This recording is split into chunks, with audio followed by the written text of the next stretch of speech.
주의 영이 여러분에게 부어지게 되면은 주님의 존재 계시가 말씀으로 열리고, 또한 주님께서 경제를 어떻게 경영하시는가 주님의 경제 경영 계시가 열리게 되어 있습니다. 그래서 2페이지를 넘기시면은 바로 예를 들어 보겠습니다. 주님의 영이 부어지면은 잠언 15장 3절이 열리는 거예요. 잠언 15장 3절 보면은 주의 눈은 모든 곳에서 악인과 선한 자를 살핀다. 그래서 여러분에게 주의 영이 부어지면은 주님의 관점으로 사람을 분별할 수 있는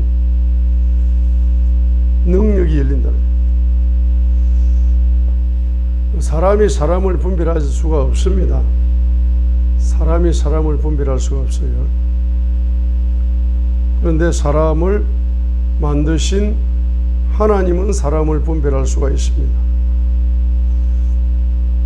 그래서 하나님의 관점으로 사람을 봐야만이 그 사람을 분별할 수가 있다. 극단적으로 뭐 악한 자, 선한 자 이렇게 이제 악한 자, 선한 자 이렇게 분별한다 이렇게 했습니다. 살핀다, 분별한다. 여러분 주의 눈이 열리고 싶습니까? 주님의 관점으로 사람을 분별하기를 기도하고 있습니까? 그러면 여러분 먼저 책망을 듣고 돌이키고 회개하고 주님의 보혈 속에서 여러분 마음속에 있는 모든 죄악들이 주님의 보혈로 청소가 되면 마음의 청결한 자는 복이 있나니 하나님을 본다. 마태복음 5장에. 그래서 여러분들이 여러분에게 주의 영이 부어지면은 주님의 관점이 열리기 시작한다. 주님의 관점이 열리기 시작하면은 주님의 눈으로 사람을 보니까, 사람의 눈으로 사람을 보면은 사람을 분별하지 못합니다. 그러나 주님의 눈으로, 주님의 눈 속에 내 눈이 들어가가지고 영의 눈이 열리면서 주님의 관점이 열리면서 사람을 보게 되면은 그 사람을 분별할 수 있는 능력이 열린다. 주의 영이 최고라. 주의 영이 열리는 게 최고 좋은 영이 바로 주의 영이다. 그래서 이사야 11장 2절에 주의 영 곧 해놓고 주의 영의 1번 주의 영이 지혜의 영이다. 2번이 명철의 영이다. 3번이 모략의 영이다. 4번이 권능의 영이다. 5번이 지식의 영이다. 6번이 경외의 영이다. 이렇게 6가지가 주의 영인데 우리가 이것을 우리가 다 이해하기 쉽게 그냥 7가지다 이렇게 하는 거예요. 주의 영. 그래서 이제 7가지 영, 7가지의 기름 부음, 7가지의 주의 영의 기름이 부어지게 되면은 예수님은 요단강에서 바로 7가지의 주의 영이 부어졌다. 이걸 다른 말로 말하면 성령 충만이다. 이렇게 표현을 그렇게 간단하게 요약을 하고 사도행전 10장 38절처럼 요약하는 겁니다. 하나님께서 나사렛 예수님에게 성령과 권능을 기름 붓듯 하셨다. 이렇게 표현합니다. 그리고 요한복음 3장 44절에는 바로 하나님께로부터 보내심을 받은 분은 하나님의 말씀을 하나니 이는 그가 성령을 한량없이 부어주시기 때문에 말씀이 무제한적으로 열린다. 그게 요한복음 3장 34절이죠. 성령 충만이 말씀 충만함으로 열린다. 이렇게 표현을 그렇게 한 겁니다. 요한복음 3장 44절에 하나님께서 보내신 분은 하나님의 말씀들을 말하나니 이는 하나님께서 그분에게 성령을 한량없이 주시기 때문이다. 성령을 한량없이 주신다가 바로 성령 충만입니다. 한량없는 말씀의 계시가 무한대로 열린다는 거예요. 말씀 충만함을 이야기합니다. 성령 충만하면 말씀 충만하다. 이게 요한복음 3장 34절입니다. 성령님이 한량없이 역사하시면 한량없는 말씀의 계시가 끝도 없이 열린다.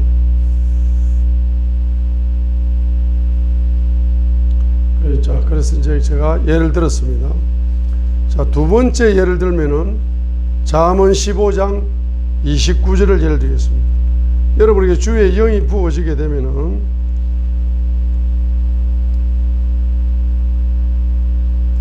주의 영이 부어지게 되면은 어떤 현상이 벌어지느냐 하면은 여러분의 기도가 달라지는 거예요. 주의 영이 부어져서 주의 영으로 기도하면은 여러분의 기도가 상달되기 시작한다. 상달의 속도가 빨라지는 거야. 주의 영이 없이 자기 의지로 기도하면은 상달되는 속도가 늦어. 그런데 주의 영이 도와주면은 내 기도를 주의 영이 도와준다. 그러면 주의 뜻대로 기도하게 되어 있거든. 그래서 나에게 주의 영이 부어지게 되면은 나에게 주님의 뜻을 발견하잖아. 주님의 뜻을 깨닫는 거야. 주님의 뜻을 깨닫는다. 말씀을 깨닫는다는 이야기. 그래서 주의 영이 부어지게 되면은 주님의 말씀의 계시를 깨닫는 속도가 빨라지는 거죠. 주님의 말씀이 주님의 뜻입니다. 그러니까 주의 영이 부어지면은 뭘 깨닫는다? 주의 뜻을 깨닫는 거라. 깨달은 주의 뜻을 가지고 기도하도록 주의 영이 또 도와주는 거예요. 그러니까 기도라는 것은 내 뜻을 이루는 것이 아니고 주님의 뜻을 이루는 것이 기도다라고 예수님께서 누가복음 11장에서 바로 주기도문의 첫 번째 단락이 뭡니까? 너희는 기도할 때에 말하기를 하늘에 계신 우리 아버지여, 하늘에 계신 우리 아버지여, 하늘에 계신 우리 아버지의 존재 계시가 주의 영으로 열리는 겁니다. 그리고 아버지의 이름이 거룩히 여기지게 하옵시며, 주의 영이 부어지면은 아버지의 이름을 거룩하게 여겨지는 기도를 하게 되는 겁니다. 주의 영이 부어지게 되면은 아버지의 왕국이 임하옵시오며, 아버지의 왕국이 임하도록 기도가 되는 겁니다. 주의 영이 임하시면은 아버지의 뜻이 하늘에서 이루어진 같이 땅에서도 이루어지다라고 바로 네 가지가 열리게 되죠. 네 가지가. 그래서 바로 주기도문에서 기도의 시작은 바로 네 가지로 시작되는 겁니다.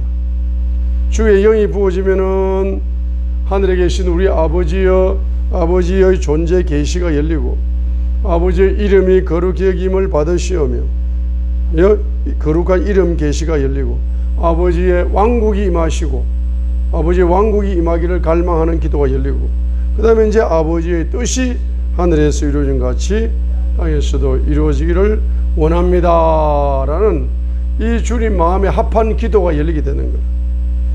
주님의 뜻을 이루는 기도. 기도는 주님의 뜻을 이루는 거잖아요. 내 뜻을 이루는 것이 아닙니다.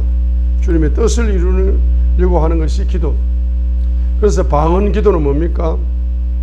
영의 기도, 영의 기도. 영의 기도는 내 뜻을 이루려고 하는 기도입니까? 주님의 뜻을 이루려고 하는 겁니까? 주님의 뜻을 이루려고 하는 기도다. 그리고 영의 기도하면서 마음으로 기도하라. 그럼 마음으로 기도할 때에 뭘 붙잡고 기도하라? 하나님의 말씀이 하나님의 뜻이니까 하나님의 말씀을 뭐로 만들어라? 영적 무기로 만들어 가지고 마음으로 그 영적 무기를 명령으로 선포하면서 예언으로 선포하면서 곧 마음으로 기도하면서 방언으로 기도하게 되면은 갑절에 하나님의 뜻을 이루게 하옵소서. 갑절의 기도가 열립니다. 자, 그래서 이제 넘어가겠습니다. 시간 관계상 넘어갑니다. 두 번째로 자, 주의 영이 임하시게 되면은 주님의 경제 비밀, 주님의 경영 이런 계시가 열리게 되어 있어요. 주의 영이 임하시면 반드시 주님의 경제 법칙이 계시로 열리게 돼 있어요. 왜냐하게 되면 사람은 경제는 어디에 적용되는 겁니까? 경제는 육체에 적용이 되는 겁니다. 말씀은 영혼에 적용되는 거고 경제는 뭡니까? 육체에 적용되는 거예요. 그래서 주기도문에도 일용할 양식을 달라는 것은 경제적인 걸 이야기하는 겁니다. 우리 기도할 때 경제를 빠뜨리면 안 됩니다. 기도할 때 반드시 경제를 집어넣어야 됩니다. 우리 영혼만 존재하는 것이 아니고 육체를 가지고 존재하기 때문에, 그래서 주의 영이 임하면은 제일 먼저 우리의 영혼에 관심을 가지기 때문에 주님의 존재 계시를 말씀으로 열어서 우리 영혼이 주님을 알아가면서 성장하도록 성숙하도록 만드시고, 주의 영이 또 우리 뭡니까? 부어지게 되면은 경제 계시를, 주님의 경제 법칙을 열어 가지고 우리의 육체를, 필요를 채워서 육체가 강건해야 영을 보호할 수가 있고 영을 수종될 수가 있고 영의 성장을 도울 수 있죠. 육체가 병들면은 영의 성장을 도우는데 굉장히 애로사항이 많아요. 그래서 경제에 관심이 많다. 그래서 축복에 관심이 많다. 그래서 잠언 10장 22절을 예를 드리겠습니다. 그러니까 여러분 이런 구절들은 필사하면서 반드시 암송을 하라 했습니다. 잠언 10장 22절 같은 구절은 이런 구절들, 오늘 제가 A4 용지로 나눠주는 구절 14구절은 반드시 필사하면서 암송을 하라. 잠언 10장 22절 읽겠습니다. 주의 복, 그것은 사람을 부하게 하나니 그분께서는 그것에 슬픔을 더하지 아니하시느니라 했습니다. 그러니까 주의 영이 임하시면은 여러분에게 무엇을 뽑아내느냐? 여러분 속에 무엇을 뽑아냅니까? 주의 영이 임하면은 반드시 제일 먼저 슬픔을 뽑아냅니다. 슬픔을 뽑아내는 통로가 여러 가지 통로가 있지만은, 다르게 말하면은 주의 영이 부어지면은 주님의 기쁨이 부어져요. 주님의 기쁨이 부어져서 자꾸 기뻐하다 보면은 슬픔이 있을 자리가 없어집니다. 계속 기뻐하면은 슬픔이 머물 수가 없어요. 기뻐하는 것에 정비례하여 슬픔은 떠나가게 되어 있습니다. 그렇죠? 주의 영이 임하면은 뭐가 임한다? 주의 기쁨이 임한다. 주님의 기쁨이 임한다. 희락이 임하는 거예요. 그래서 하나님 나라는 로마서 14장 17절에 하나님의 나라는 먹고 마시는 것이 아니고 성령 안에서 의와 평강과 희락이라 했어요. 그럼 성령 아니다 할 때가 성령님이 누굽니까? 주의 영이다. 지혜의 영이다. 명철의 영이다. 그죠? 그러니까 주의 영이 임하면은 반드시 뭐가 열린다? 의와 평강과 희락. 주님의 기쁨이 공급되는 거예요. 주님의 기쁨이 공급돼야 뭐가 떠난다? 슬픔이 떠나요. 그래서 바로 이 슬픔이 떠나고 뭐만 남는다? 기쁨이 남는 거예요. 그런데 주의 영이 임하면은 반드시 뭐가 열린다? 주의 복이 열린다. 주의 복이 열린다. 주의 영이 임하면은 반드시 주의 복이 열려. 주의 영에 슬픔이 있다 없다? 없어요. 주의 복에 슬픔이 있다 없다? 없어요. 그래서 이것이 바로 온전한 복이다. 완전한 복이다. 이겁니다. 슬픔이 없는 복. 그래서 많은 사람들이 복을 받았다고 말하지만은 그곳에 계속적으로 뭐가 찾아온다? 슬픔이 계속 찾아오는 거예요. 그러면 주의 복을 받았으면 이 받은 복을 누구 뜻대로 써야 된다? 주님의 뜻대로 써야 계속 기쁨이 증가되면서 하나님이 영광을 받으시는데, 주님이 복을 주셨는데 그 복을 가지고 뭐 한다? 자기 뜻을 이루려고 그 복을 사용하다 보니까 이제 뭐가 들어온다? 슬픔이 들어오는 거야. 사탄이 들어오는 거야. 슬픔이 들어오는 거야. 성령님이 떠나가시고 마귀가 들어오는 거야. 슬픔이 들어오는 거야.